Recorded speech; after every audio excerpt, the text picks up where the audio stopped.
Okay. Just don't jostle the camera. You can come up if you want. Okay. Come on. Do you want to come up? Yes, I thought you did.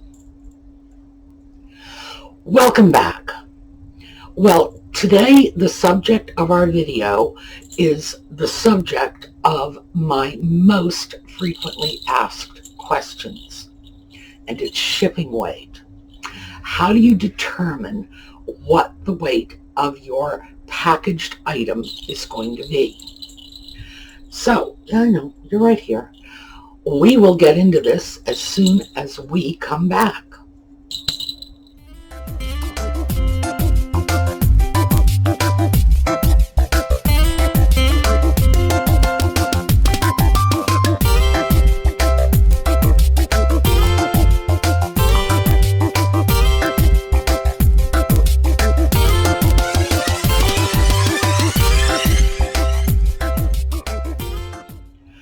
So, how do you determine what your item is going to weigh?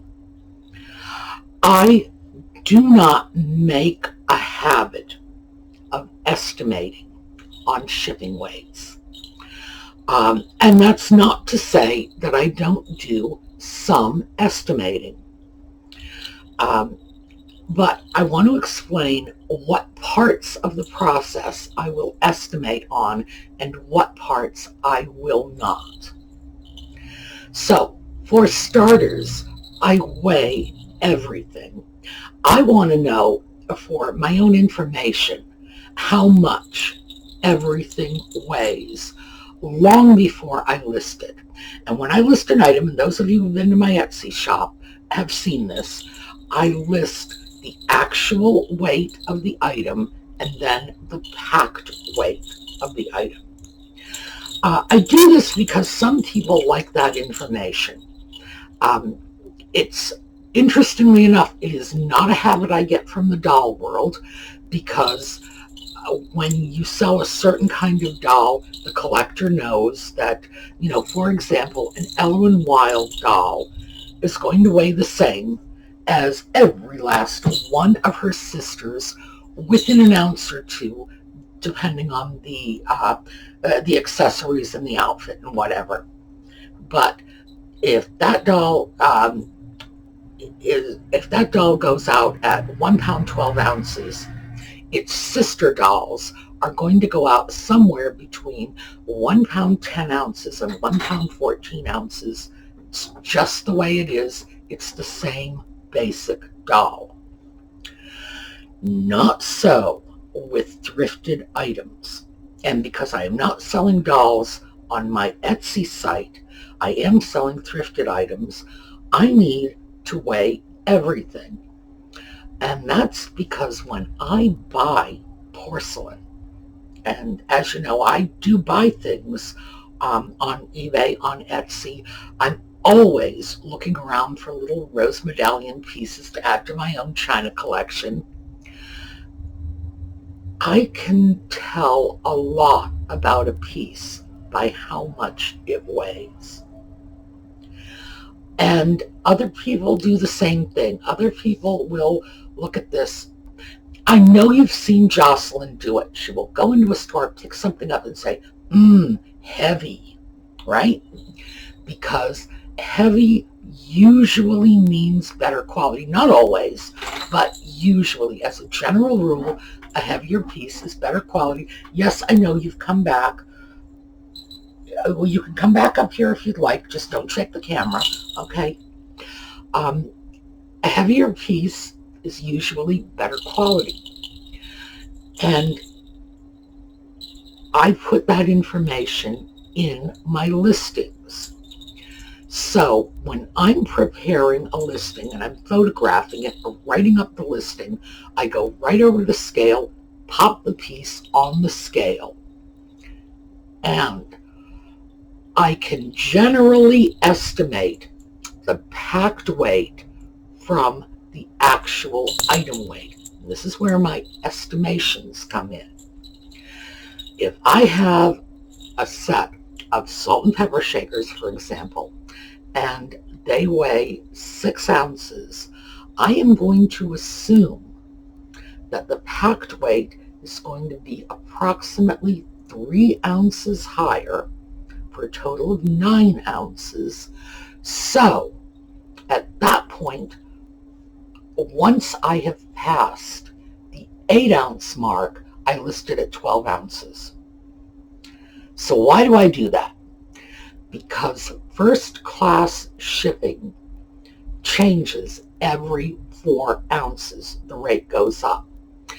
So a 1/4 ounce to 4 ounces is at one rate. Then 4.01 ounces up to 8 ounces is another rate. And then 8.01 ounces to 12 ounces is the third level. And then 12 ounces, here's where it gets different, to 15.9 ounces. It's not actually 16 ounces. It's just under, like a 1/10 of an ounce under, is another rate. And then 16 ounces, that's the end of first class shipping. It goes over to priority. Then with priority, it's 1 pound up to 2 pounds, 2 pounds 1 ounce up to 3 pounds, and so on. So if you know this, and it's only tricky when you're dealing with first class rates under a pound. That's where you have to know. It's just every 4 ounces it goes up.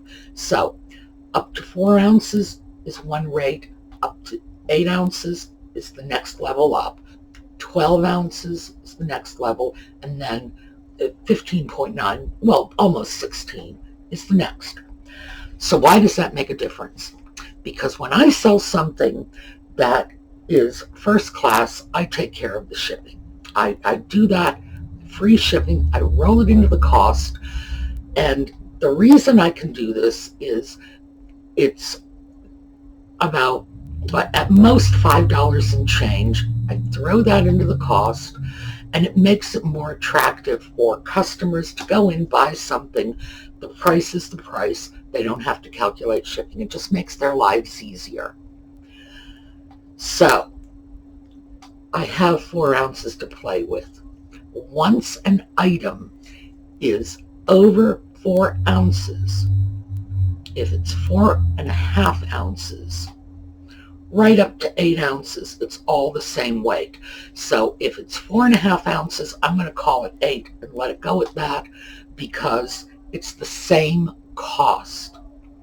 And I have to deal with weight when I package the item.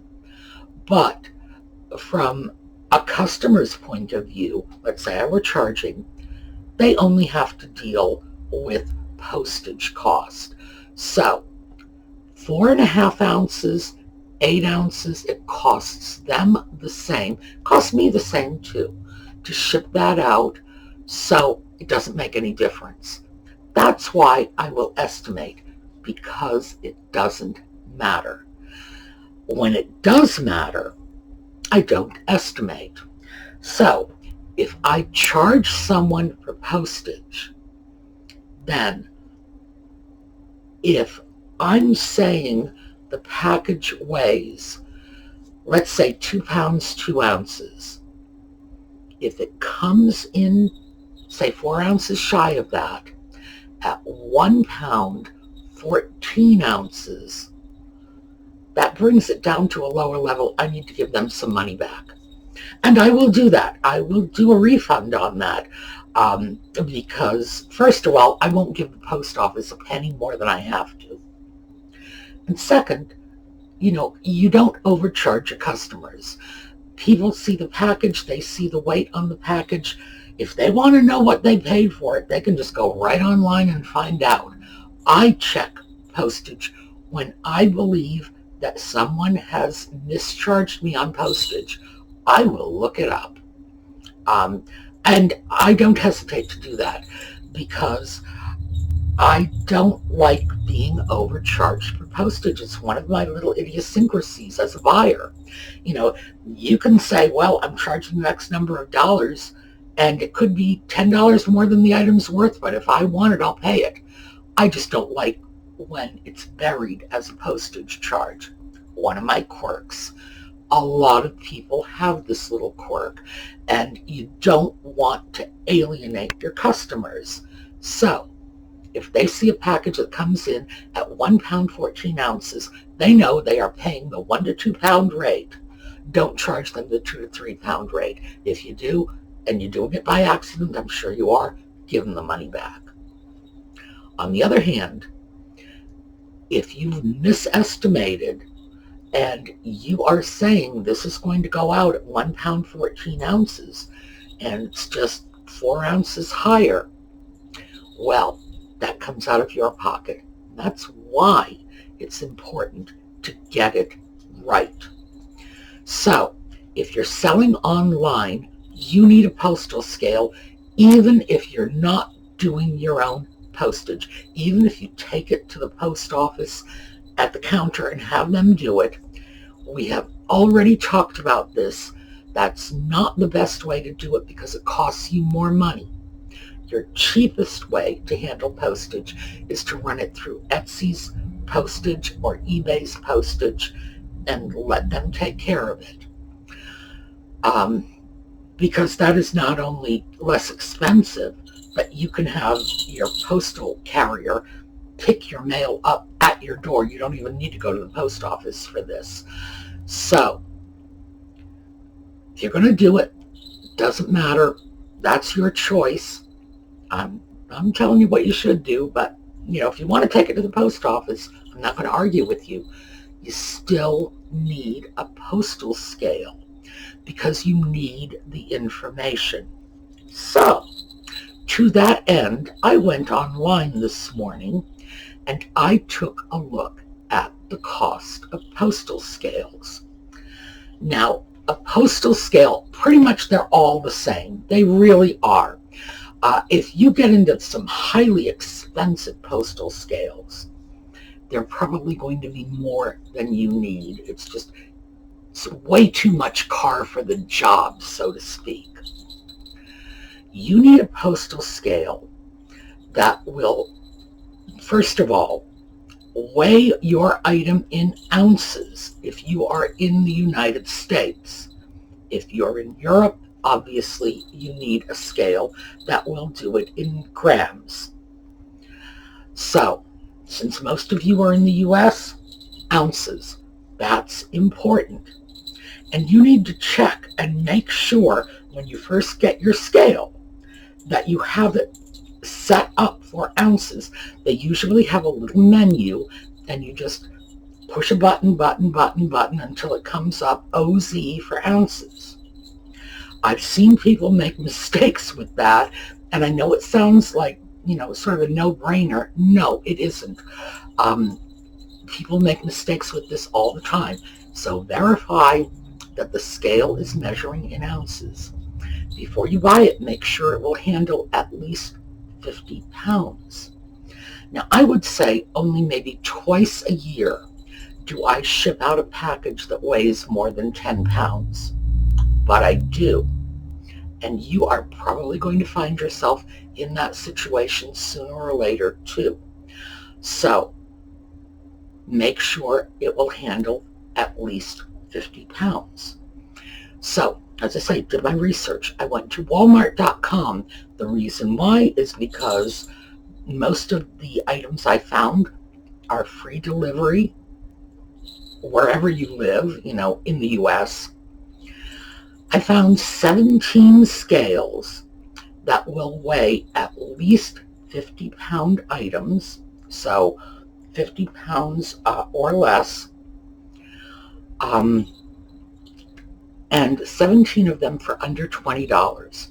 The lowest priced scale that will accommodate at least 50 pounds was $14 and change, just under $15. But 17 of them between $15 and $20, which basically means this is affordable. This is, this is a couple of meals at McDonald's, basically. So, thinking this is 3 to 4 cups of Starbucks coffee. There we go. There's something I can relate to, so I'm giving it to you. 3 to 4 cups of Starbucks coffee. There's your scale. It will pay for itself really quickly.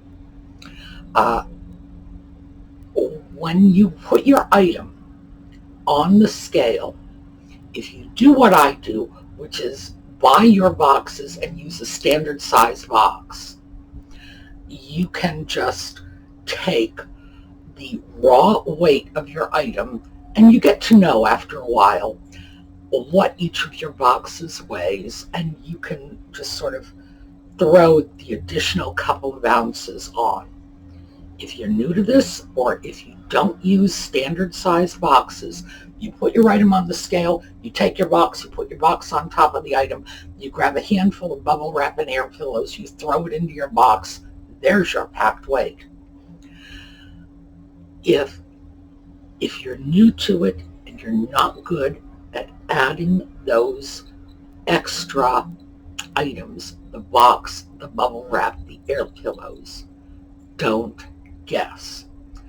Actually take the weight until you're so comfortable with it that you know what every box is going to weigh and what the additional packing materials are going to add to your package. Just do it. That's how I did it. That's how it is that I know when I put an item on the scale, I can say 2 ounces for the box and the packing when it's a 4x4 box, 3 ounces when it's a 6x6x6 box. I wasn't born with that information. I learned it over time. So that's how you do it. If you have an accurate weight, you will not get yourself into a situation where you have overestimated the shipping costs and have to issue a refund to your customer. Even though you're giving them the money back, remember, overestimating the shipping costs means some buyers will be scared away by a higher shipping price. You don't want to do that. Underestimating the shipping costs means you're taking the loss, because you can't go to your customer and say, gee, I'm sorry, it weighs, a pound more than I thought it did. You owe me an extra 90 cents. And keep in mind, sometimes those weight differences are going to cost you a good deal more than 90 cents. So that's how we do it. Some people are very good at estimating. They can just pick something up and say, this is going to weigh X number of pounds. But people don't, they don't do that automatically. When someone says, I'm good at estimating shipping weights, what you need to say is, how long have they been doing this? Because that's what it comes from. So don't estimate. Get yourself a scale. Even if you are not going to print your own shipping labels. By the way, just because I was looking up scales at Walmart.com, I also checked, and their Canon basic model printer is $35. So if you want to print your own labels, you get your scale and your printer, and you're looking at a total investment of about $60, because I added in $5 for a ream of paper too. That's how easy it is to get started shipping, $60. Now, I also know that for some of you, you really need to do this to supplement your income. And the printer cost may be more than you can handle right now. But the scale cost, the cost of the scale, is not. And remember, accurate shipping saves you money. So it will put money in your pocket, because, as I say, you can't go around overestimating shipping. It will cost you customers. If you go around underestimating shipping, the cost is going to be profit from your pocket. So that's why this is so important. Don't estimate. Also, the other thing I want you to take away from this is first class packages, the rate changes every 4 ounces. 4 ounces. So 4, 8, 12, almost 16. There you go. And priority, it will change every pound. So 1 pound, 1 ounce, up to 2 pounds. 2 pounds is your cutoff point. Then 2 pounds, 1 ounce, up to 3 pounds. And I'm not doing first class ground shipping, what is that called? Standard shipping, because the difference in cost between standard shipping and priority is pennies. It's usually no more than about 20 cents. Sometimes priority comes in at less than standard ground shipping for packages over a pound. But priority gives you $50 in automatic insurance, and $50 in insurance for 20 cents is a good bargain by anybody's standards. Also comes in 2 to 3 days. Your customer is happier. So I always use priority for any shipment over a pound. Always. It's just the smart thing to do. So that's why I'm going from first class to priority and not ground shipping. All right. So there it is. That is how to deal with weighing your items. Remember, scales, 17 different models to choose from, between $15 and $20, free delivery. Oh, by the way, that's the other thing. No shipping charges on this. Yes, you'll have to pay tax because it's Walmart, but they will either ship it to your home for free or ship it to your local Walmart store. There you go. So there's absolutely no reason not to get yourself a scale. Okay, before we go, let me start with Bree's Little Yarn Corner. Remember, that giveaway is still going on. Go into the video notes. The contest rules, how to get in touch with her is listed right in there. And remember, we had an issue with her eBay shop. Go back to that video because I put the corrected address in a pinned comment on that video. So go check her out, enter the giveaway. Lisa's giveaway winner has already been selected and is going to be announced on Sunday's video. Now remember, Sunday is when Bree's Little Yarn Corner, her giveaway, will end, and we're going to have a new giveaway for you this coming Sunday. So take care, everyone. I will see you all tomorrow, which is Saturday, because this is airing on Friday. And I don't know what we're doing tomorrow. Maybe we'll just follow this along and take it on the next step of shipping. So take care. We'll see you tomorrow. Audie says hi. I don't know if you can hear him jingling, but he's been right here jingling. He is currently washing his paws, which frankly is the cutest little thing ever, because he's just, for a big klutzy cat, he is so delicate when he washes those little toes. All right. I will see you all tomorrow. Have a great day.